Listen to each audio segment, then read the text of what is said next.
Hi everyone, welcome back to Alice on the Giant Bookshelf. Today's video is the end of the year book tag.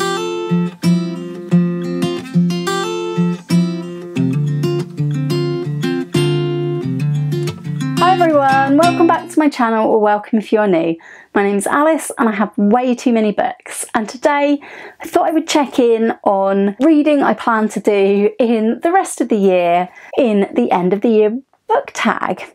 So this was originally, I think, originated by Ariel Bissett, but has been doing the rounds on Booktube for a long time around this time of year.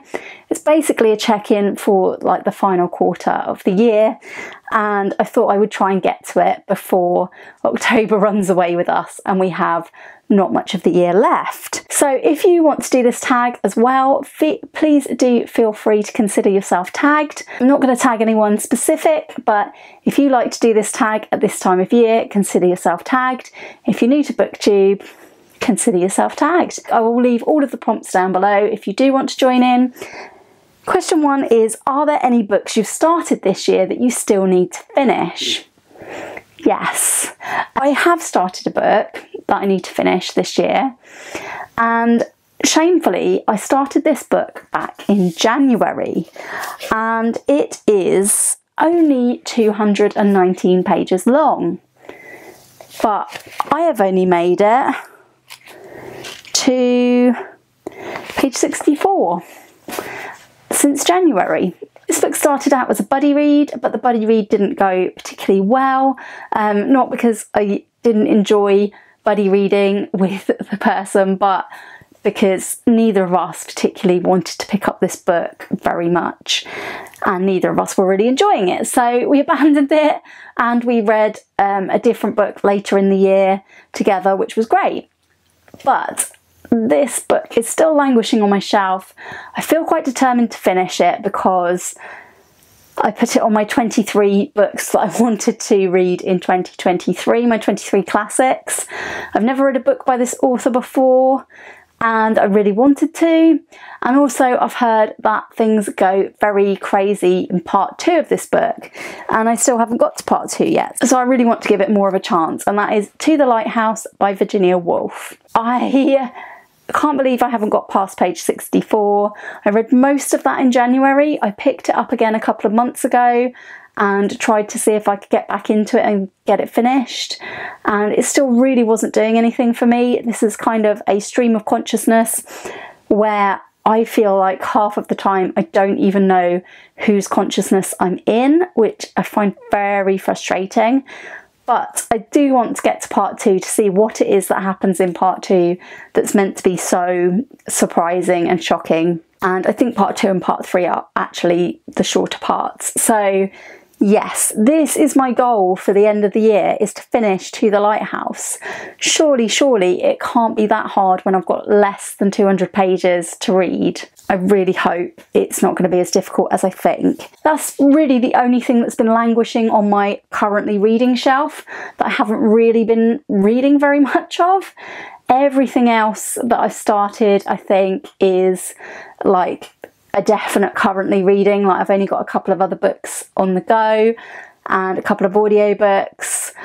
Oh, one audiobook that I've started as well that I don't know if I will actually finish this year but would quite like to is Jane Austen at Home by Lucy Worsley.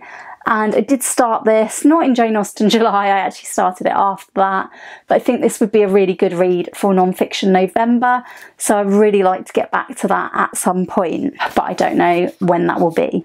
So question number 2 is, do you have an autumnal book to transition into the end of the year? Well, I've just made a second half to my October TBR, and I think that these two are going to be pretty autumnal, or maybe I'm just thinking they'll be autumnal because I think that they will be like maybe a bit gothic and spooky, and that's The Birds by Daphne du Maurier and The Lottery by Shirley Jackson.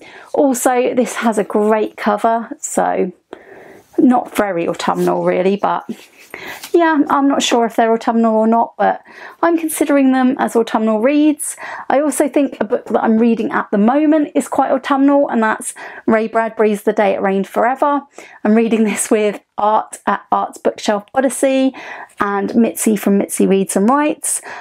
And I always associate Ray Bradbury with autumn. I know he loved autumn and loved Halloween in particular.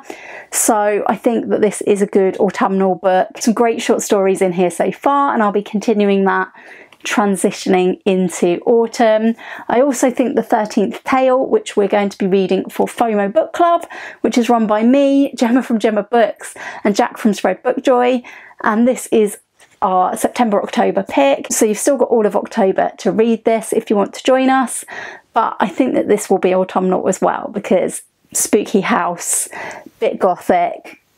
Yeah, that's all I know, but I think it will be autumnal, and I feel like the cover's a little bit autumnal. I mean, maybe the leaves could be a bit more orange, but I'm going with this as an autumnal read as well. Question 3 is there a new release you're still waiting for? And I meant to actually look this up and see if there was.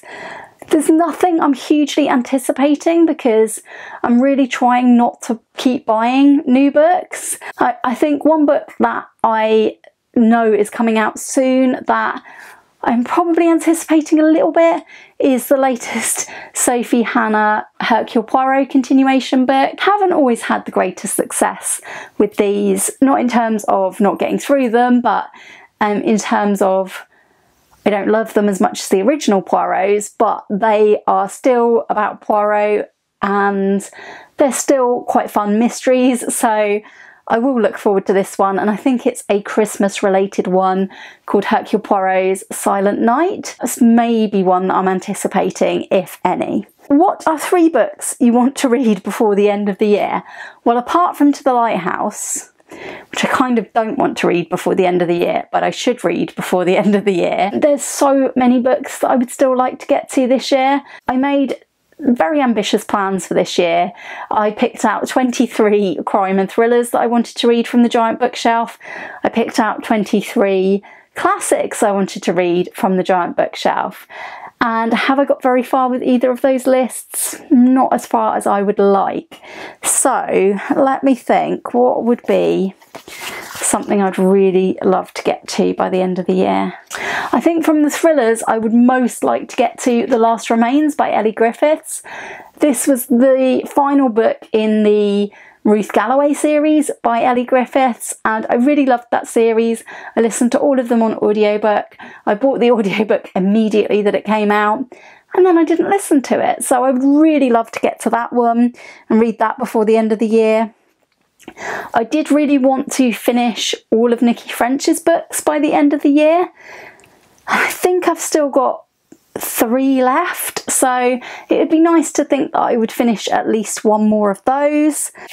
And I would love to get some older books off my giant TBR that have been hanging around for a long time. So maybe in the last 3 months of the year I need to get back to doing some choosing from my TBR tin. This did contain 40 books that I had had since 2010 or before, and I have read some of them, but I could do with reading some more of them. So I do need to keep this tin in mind when I'm making TBRs.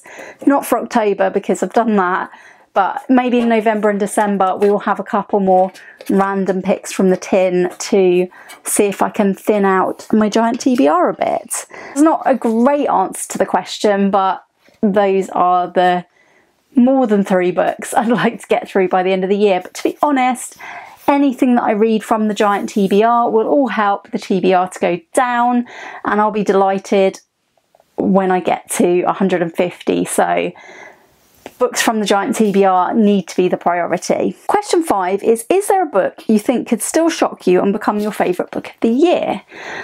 If you've been watching for a little while, you'll know that my favourite book of the year is this one here, Demon Copperhead by Barbara Kingsolver. It would take a lot to push Demon Copperhead from its perch, but of course it's always possible for that to happen, and don't we constantly read books in the hopes of finding a new favourite? So I would very much hope that there is still a book out there that could shock me and become my favourite of the year. I don't have a particular one in mind. It will be all the more shocking for the fact that I don't have one in mind, and it could be anything. I really hope that I find something even better than Demon Copperhead, but the chances of that in my head are quite low. we will see. We'll see how the year goes. And question 6 is, have you already started making reading plans for next year? I don't think I've made too many reading plans for next year. I haven't booked in a lot of buddy reads, which I think is probably advisable, because this year I feel like I love doing buddy reads, but maybe I do have a tendency to book in too many still. Next year I would definitely like to keep it to 1 buddy read a month, 2 at the absolute outside if there's something I specifically wanted to do. But yeah, whether I will contain myself, I don't know. The one plan I do have that has been booked into the diary for quite some time now is a planned buddy read with Gemma from Gemma Books. Gemma persuaded me to read this with her, and I'm not convinced, but it's supposed to be happening in 2024. So that is going to be Ulysses by James Joyce. So a very big project. It might take us the whole of 2024. We might not ever get to it, but that is the main plan that is booked in. I am sure that in 2024 I will continue participating in some of the great readathons that I've participated in this year, and maybe there'll be some new ones as well. Hoping to host the Past and Future readathon again in January, just to kickstart the year with some great reads from my bookshelves. And I suppose what I'm mainly planning for next year is to continue to try and keep the TBR under control. Hopefully it'll be under 150 by then. I really hoped it would be down nearer 100, but that hasn't happened. So yeah, maybe next year's the year that we get nearer to 100. As I've said many times, I'm not really bothered about having a 0 TBR. I think that wouldn't be me. I always like to have plenty of options around to read.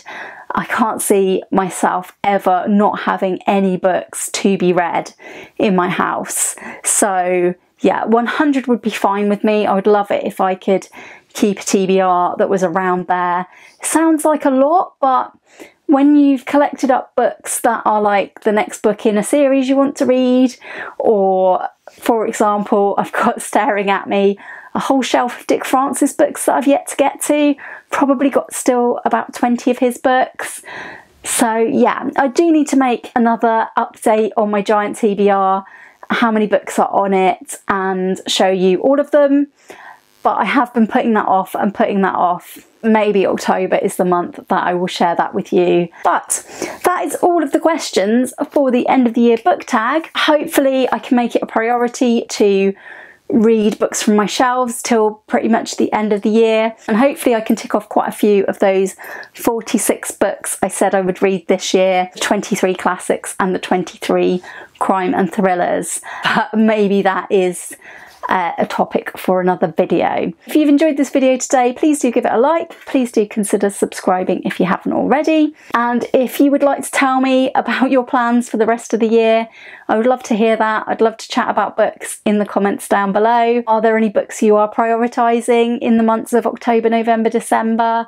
Have you got any targets for the end of the year? Let me know all of those things down below, and I will hope very much to see you all again soon for another video all about books here on Alice and the Giant Bookshelf. Thanks for watching. Bye for now.